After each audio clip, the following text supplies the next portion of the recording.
Hello everyone. Are you ready to listen to the story of the single mother? Tuna? Hope you enjoy the video.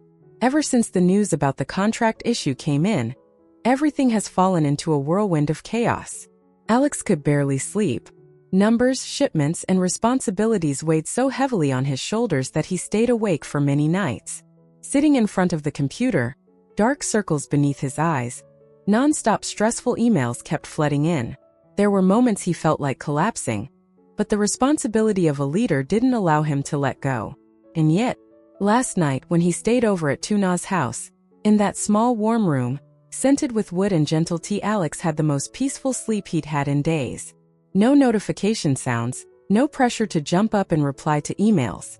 Only silence, warm comfort, and the sense of someone quietly being by his side. The next morning, as the first rays of sunlight slipped through the window, Tuna woke up. She turned and saw Alex still sleeping soundly, breathing evenly. His face softened as though he had finally released all his burdens. Noticing how the dark circles under his eyes had faded, her heart swelled with a quiet tenderness. Carefully, she sat up, afraid to wake him. She gently pulled the blanket up to his shoulders, then paused to watch him for a moment, her eyes full of warmth and gratitude, glad that he could finally rest well. "You can sleep a little longer," she thought. She stood up and stepped out of the room. Her soft fabric slippers brushed lightly across the wooden floor. The house was still wrapped in the quiet of early morning. In the kitchen, Tuna opened the window. Cool air carried the scent of dew and fresh greenery inside. She washed vegetables, lit the stove to cook chicken porridge, and prepared some hot tea, simple dishes but comforting. Her hands moved swiftly as she worked, thinking, "He's endured so much pressure. If he can just have a gentle morning today, that's enough." In the bedroom, Alex was still sleeping. Perhaps this was the first time he had rested so peacefully. In the home, and in the presence of the woman he instinctively sought whenever he felt exhausted. By the time Tuna placed the bowl of porridge and the cup of hot tea on the table, footsteps sounded from the hallway. Alex rubbed his eyes, his hair slightly messy, his face still sleepy but much brighter than the days before. Tuna smiled. "You're up? I made breakfast. Eat a bit to warm your stomach." Alex nodded. It had been a long time since he had felt this at ease. He sat down, breathing in the aroma of the steaming porridge. "It's been ages since I had a real breakfast," he said. Tuna only smiled quietly, not asking more. The two sat together in silence, eating peacefully. Sunlight filtered through the window, casting a soft golden glow over the wooden table. Alex looked at Tuna several times, as if he wanted to say something but kept it inside. Perhaps he simply wanted to savor this rare moment of calm before returning to the chaos outside. After breakfast, Tuna cleaned up. Alex put on his jacket and approached her. "I'll come back tonight. Wait for me." She nodded. "Remember to eat, no matter how busy you are." He smiled, then left. At the company, he immediately switched back into work mode. The computer screen lit up. Endless reports, invoices, and transaction logs appeared. He started from the beginning, reviewing the contract, checking every clause, comparing shipments, verifying dates, tracing supply, inspecting each batch. He missed nothing. For several days straight, he practically lived at the office. The office lights stayed on late into the night. Coffee cups piled up, witnesses to his sleepless hours. Finally, something unusual surfaced. A tiny line of data, extremely small, was off from the standard system records. The inspection invoice update time had been altered, off by exactly 28 minutes from the original timestamp. 28 minutes. A number that seemed meaningless, but to Alex, ever meticulous, it was a warning. He leaned back in his chair, eyes narrowing as the puzzle pieces began connecting. Someone had interfered with the shipment certification. Not a technical glitch, an intentional act. Alex grabbed his phone and called the most trustworthy person he knew, Long, a companion who had fought beside him in the business world for years. The phone rang twice. Long's deep voice appeared. "What's going on for you to call at this hour?" Alex replied quietly, concise. "Someone tampered with the shipment. Come to the office." No questions asked. "I'm on my way," Long said. That night, when everyone else had gone home, Only two silhouettes remained in the brightly lit office. Alex and Long leaned over the screen, opening file after file, data log after data log, access code after access code. No unnecessary words. No sighs. Only the steady tapping of keyboards filled the silent room. They knew. This time the opponent wasn't just business competition. Someone was targeting Alex. And that person might be very, very close. For the third consecutive night, Alex and Long sat together beside the cold glow of the screen. Every log line, every timestamp was examined with the precision of men tracing clues in a maze. This time it wasn't just one altered entry. There were many tiny dots connected, subtle operations hiding much larger tracks. They uncovered that a temporary account had been activated twice this month, both times from an internal IP but routed through a spoofed VPN bridge. Or a chain of internal emails had been diverted and deleted, yet backup logs on a third server still contained fragments of encrypted data. The time of manipulation matched exactly when Alex was overseas for a meeting, showing that the mastermind knew his schedule. Each discovery added a terrifying piece to the puzzle. Alex slowly pieced them together, and the feeling of being hunted became unmistakable. Not an accidental error, but a deliberate conspiracy. Across the city, the air was just as tense. Mi was reading internal reports she had secretly obtained through an insider. As words on the screen revealed that someone was following the trail and closing in on what she had set in motion, the color drained from her face, confidence turning into panic. Mi urgently summoned a few trusted associates, people who had once helped her bury her past, those willing to get their hands dirty in exchange for benefits. They met in an empty house, filled only with the hum of a fan and the faint smell of cigarettes. Mi sat in the center, her gaze cold. They're digging. If they keep going, everything will blow. Who? A voice asked, low and sharp. Mi shrugged, then threw a few photocopied sheets onto the table. Emails, timestamps, and a blurry security camera photo. The man beside her smirked. We know how to make them. Stay quiet. Mi scanned each of their faces, her voice dropping into an icy whisper. Threats won't be enough. They need to back off. Alex humiliated me. He must pay. And if necessary, make him fear losing everything. His work and the people around him. The meeting was brief and chilling. They divided roles, tracking, pressure, cover-up. No one spelled out the details of violence, but in every glance, every word, the threat was unmistakable. Back at the office, Alex and Long continued to dissect the clues. A hidden email address surfaced, behind it a list of draft calls to an unknown number, all masked through a chain of intermediaries. Long drew a grim conclusion. This isn't one person. It's a network. And they reacted fast. Someone tipped them off that we started digging. Alex looked down at a photo of tuna that had been sent earlier and felt a mix of anger and fear. He knew, the deeper he went, the greater the danger. The enemy wasn't just motivated. They were fully prepared to strike. Two sides, one hunting for truth, the other scrambling to erase their tracks and crush Alex under pressure, began circling each other in a deadly dance. Every step from here would decide who held control, and who became the prey. That morning, after hours of gathering clues, Alex decided to go home to rest before returning to the office to continue the investigation. It was still early, the streets were quiet. Driving out of the parking lot, his mind remained tangled in the newly uncovered data.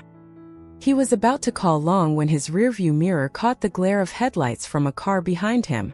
That car had followed him since he left the company gate. Alex glanced again, uneasy. He turned onto a side road to try to shake it off, but the car continued to tail him, keeping a suspiciously steady distance.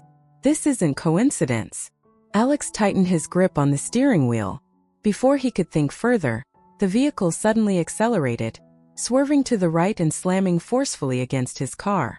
The impact wasn't huge, but enough to make him lose control.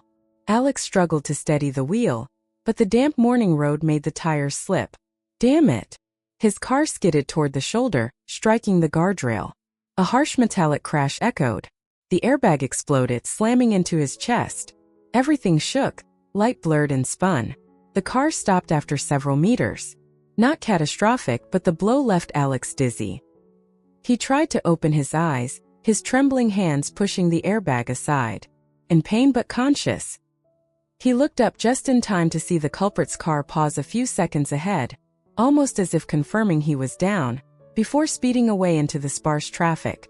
Alex gritted his teeth and reached for his phone, but his head spun. The screen blurred as he dialed Long. Long accident. Hồ tới. Road. His voice weak. Alex? Hello? Alex? Long's panicked voice shouted from the other end. Alex's breathing grew heavy. His right arm was numb, likely injured. He turned toward the window, cracked by a long fracture. Outside, he heard birds in the early morning and saw silhouettes rushing toward him. Mister, are you okay? The voices sounded distant, muffled. In that hazy moment, Alex knew with total clarity. This wasn't an accident. They had begun their strike. Just before losing consciousness, the last image flickered in his fading mind. Tuna's gentle smile that morning. He tried to keep his eyes open, but his eyelids grew unbearably heavy. Darkness closed in. Elsewhere, me received a message. It's done. He's down for now. A cold smile formed on her lips, but in her eyes a flicker of worry remained. She knew Alex was not someone who fell easily. None of them knew. This event would become a turning point, dragging in far more than they could ever control. At noon the wind was still. Tuna was standing in the kitchen, washing the last bundles of vegetables she had brought home that morning. She planned to cook a little food to bring to Alex at the office, afraid he'd overwork himself and skip meals. The phone on the table vibrated. Long's name lit up on the screen. Tuna hurriedly dried her hands and picked up. Brother Long? What's wrong? Long's voice was urgent, his breathing tight. Tuna listened calmly. Alex just had an accident. Tuna's hand froze. Her heart felt like it was being crushed. An accident? Where? Is he okay? I'm on my way to the hospital. Come right away. Without another word, Long hung up to handle things. Tuna stood there for a few seconds, trembling all over. The vegetables slipped from her hands, falling to the floor, water splashing her feet. The kitchen suddenly felt cold, dim. She grabbed her coat and rushed out.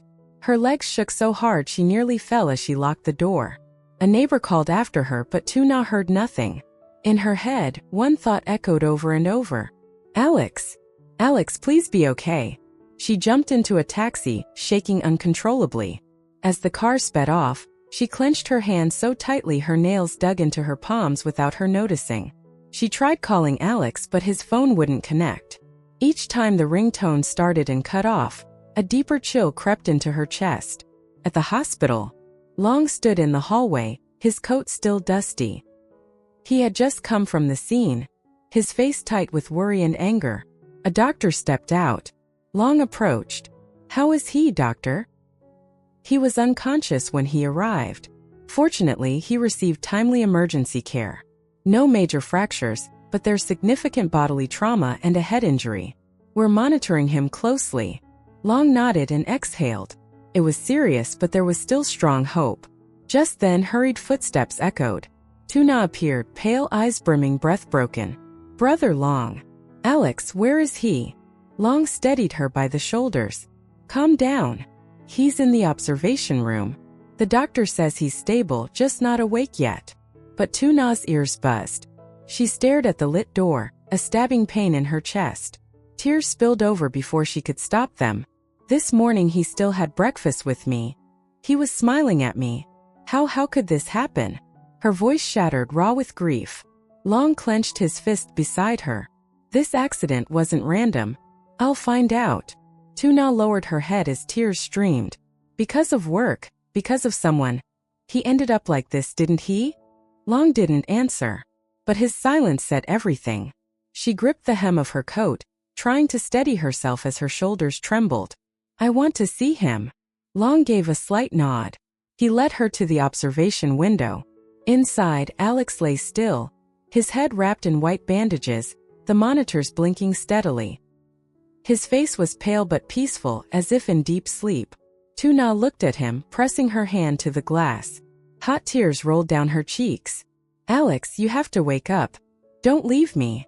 Helplessness crushed her chest. All the weight of fear pressed on that small, aching heart. She stood there for a long time, ignoring the clock. ignoring the distant hospital announcements, ignoring everything, just watching Alex, wishing he would open his eyes and return. But behind that fragile calm, another storm was approaching. Afternoon dragged on, heavy and endless. Tuna remained at the door, eyes red, fingers clenched at her sleeve. Suddenly, a small alarm sounded from the monitor. Just a slight change in heart rate, but enough to seize her heart. Nurses and the doctor entered. Long gently drew Tuna back, but her eyes stayed glued to the gap in the blinds. Inside her, hope and dread tangled in a knot. A few minutes later, the doctor stepped out and removed his mask. The patient shows signs of regaining consciousness. Tuna gasped as if pulled back from a cliff. "See, can I go in?" she asked, voice trembling. The doctor nodded. "But prepare yourself. His brain just suffered a concussion. There may be temporary memory confusion." The words stabbed into Tuna's heart. She staggered but nodded. Inside the room, Alex stirred. His eyelids fluttered a few times before opening. The white lights made him frown. His eyes drifted up to the ceiling, bewildered. Tuna stepped closer, hands shaking. "Alex, you're awake, it's me. Tuna." Alex turned to look at her. His eyes were clear but distant. Not the familiar gentleness. Not the look of recognition. Only confusion. "Who are you?" Tuna went still. Those two words collapsed her entire world. She bit her lip, fighting for composure. "It's Tuna. You came to my house last night, you stayed over. This morning you went to work." Alex stared at her, tension pinching his features. He raised a hand to his head and winced. "I don't remember. Who am I?" Tuna froze. He didn't just forget her. He didn't remember himself. Long immediately pressed the call button for the doctor. They checked his neurological responses. Alex's gaze remained vacant. "What is my name?" Alex asked, voice unsteady. Tuna burst into tears. She grasped his hand, but Alex flinched slightly, an instinctive reflex.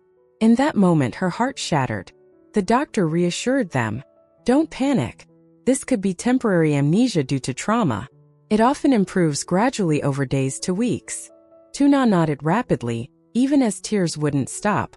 Long stood by, fists tight, pained and furious. He looked at Alex, then at Tuna, then out into the hall, as if holding back a rising storm inside him. When the doctor left, only the three of them remained. Tuna sat down gently, her voice choked. It's okay. I'll stay right here. Even if you've forgotten, I'll help you remember." Little by little, Alex looked at her, his eyes still unfamiliar.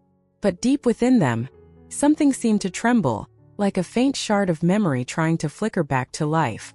"Why are you crying?" Tuna wiped her tears and forced a smile.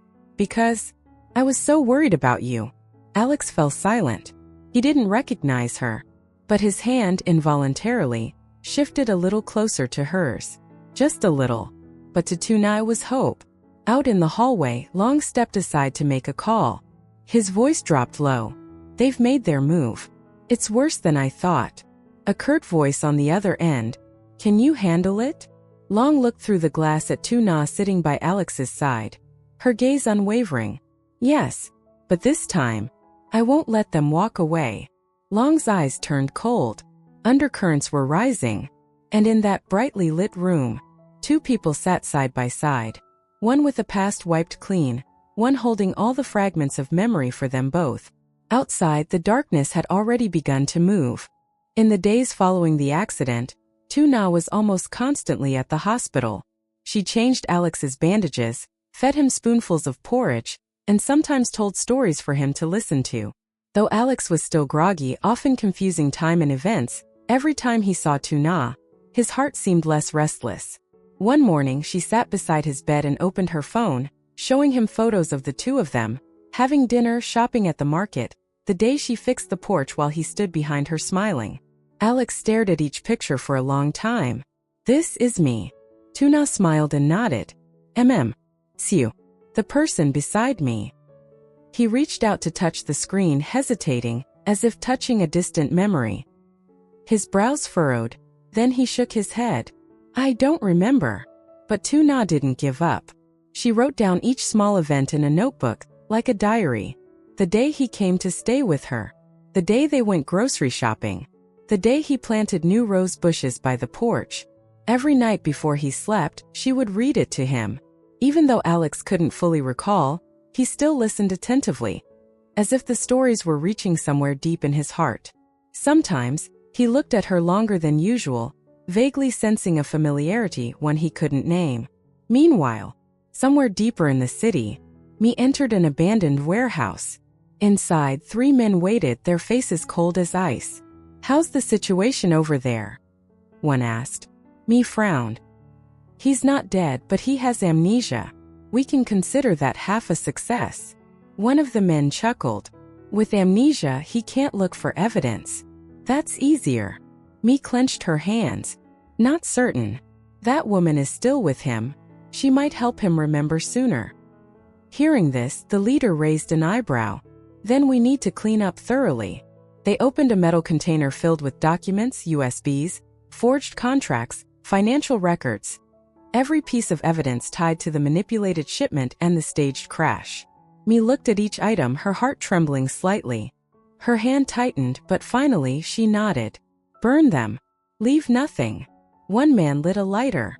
Blue flames licked across paper, and USB files were tossed into the incinerator. The smell of burning documents filled the air.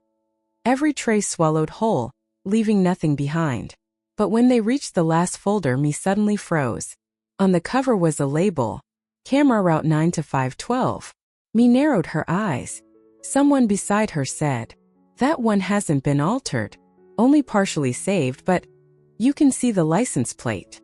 Me snatched the box, hands shaking. "Who's seen this?" "According to the logs, no one.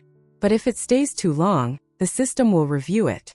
Me went silent for a few seconds, before abruptly ordering, "I'll handle it." She carried the folder out. Inside the warehouse, the flames continued devouring their sins. At the hospital, Alex sat up, rereading the small notebook where Tuna recorded everything. Though the words didn't immediately bring back memories, they gave him a strange feeling, as if he had truly lived those moments. "Tuna," he called softly. She turned, smiling gently. "Do you need something?" Alex lifted the notebook. "You wrote everything about us in here?" "Yes, because I was afraid you'd forget." She smiled, but her eyes glistened. Alex was silent for a moment, then said quietly, "I don't know why, but I feel like I can trust you." Tuna's eyes widened. Then she smiled, warm and full of hope. At the doorway, Long observed the two. He tightened his grip on his phone. He had just received a message. Camera route 9 deleted from the system, but one backup exists. Unknown holder. Long's voice sank. Not everything got buried. Someone had kept a piece of the truth, or was waiting for the right moment to use it. Inside, Alex and Tuna kept trying to hold on to fragments of memory. Outside, me and her accomplices continued to cover the darkness. But the deeper something is buried. One day, it will be the blade that turns against them. That night, after dinner and medication, Tuna helped Alex lie down. The hospital room glowed with a soft, warm light. She sat beside him, gently patting his hand, a habit since he was admitted. "Sleep, tomorrow will be better." Alex looked at her. Somewhere in the haze, trust flickered in his eyes. He nodded slightly and closed them. Tuna stayed a moment longer, and when his breathing grew steady, she quietly walked into the hallway. She went to fetch hot water to change his compress. In the room, Alex drifted into sleep, but it was not a peaceful one. Darkness wrapped around him. The rumble of engines echoed. Then headlights from a car behind flashed, painfully bright. Alex saw himself driving. Trees lined the road, yellow lights flickering by. The engine behind grew louder. A figure in the other car smirked, but the face was blurred. Only their lips moved. "Don't make yourself lose more." The car rammed into him. The impact violently shook his vehicle. Alex panicked, twisting the wheel. Everything blurred and broke apart, but among it all he saw clearly. On the attacker's car window was a black butterfly sticker. Just before the car spun out, he glimpsed a silver bracelet on the driver's wrist, the kind only a woman would wear. Then everything shattered. Darkness swallowed all. Alex jolted awake, gasping, sweat covering his forehead. His heart raced. His head hurt, but his mind was clear. Just then, Tuna entered, startled. Alex! What happened? A nightmare. Still shaken, Alex grabbed her hand. Nah, I remember. I saw something. Panicked but steady, she said. Tell me slowly. Alex frowned, trying to recall. There was someone deliberately hit my car. I saw on their rear window a black butterfly sticker. Tuna listened, heart pounding. And, in that moment, I saw a woman. Tuna's eyes widened. You're sure? Alex breathed heavily. I couldn't see her face, but she wore a silver bracelet. It wasn't a man. Tuna trembled and held his hand tighter. Do you remember anything else? Alex shook his head, pain flaring. She helped him lie down again, placing a warm towel on his forehead. But inside her a cold fear rose, because the black butterfly was no stranger. She had seen it before. Once on Mi's jacket during a company meeting. A tiny tattoo identical to the sticker, right behind her ear. Tuna stood still. Her hand holding the towel shook slightly. Could it be? Mi was involved? She bit her lip, unwilling to tell Alex just yet, afraid it would strain him. Meanwhile, outside the room, Long leaned against the wall. He had overheard a few final words. His eyes darkened. He walked in quietly. Alex, do you remember the license plate? Alex tried to recall, but the dizziness blurred everything. He shook his head. Long spoke low. It's fine. The black butterfly is a crucial lead. I'll send someone to investigate. Tuna looked at Long, fear in her eyes but also hope. Alex lay still, breathing hard. But deep inside, the image of that black butterfly replayed like a warning. A buried memory was rising. Somewhere else. Mi sat alone in a dimly lit room. Her phone buzzed. A message appeared. He's alive. Might remember. Mi's grip tightened on the phone. Her face drained of color. Her eyes flickered with panic. No, impossible. Yet her hands were trembling. In the silence, Mi's gaze slowly lost its composure. Because she knew, if Alex remembered, everything would be over.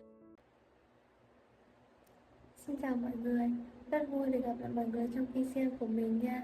Hiện tại video hôm nay của mình đang kể câu chuyện về người mẹ đơn thân Lytulinda và sự biến cố của Alex đã khiến anh phải nhập viện và tạm thời mất trí nhớ. Lytulinda nên chăm sóc anh và giúp đỡ Alex lấy lại trí nhớ. Cô hy vọng rằng sự quan tâm chu đáo của mình sẽ giúp Alex nhanh chóng phục hồi và sớm điều tra ra sự thật để công ty Alex không phải rơi vào cảnh khốn khó nữa. Liệu rằng ở những video tiếp theo sẽ xảy đến những tình tiết nào và có những câu chuyện hấp dẫn như thế nào thì mời mọi người đón xem ở video tiếp theo của mình nha. Cảm ơn mọi người đã xem hết video hôm nay.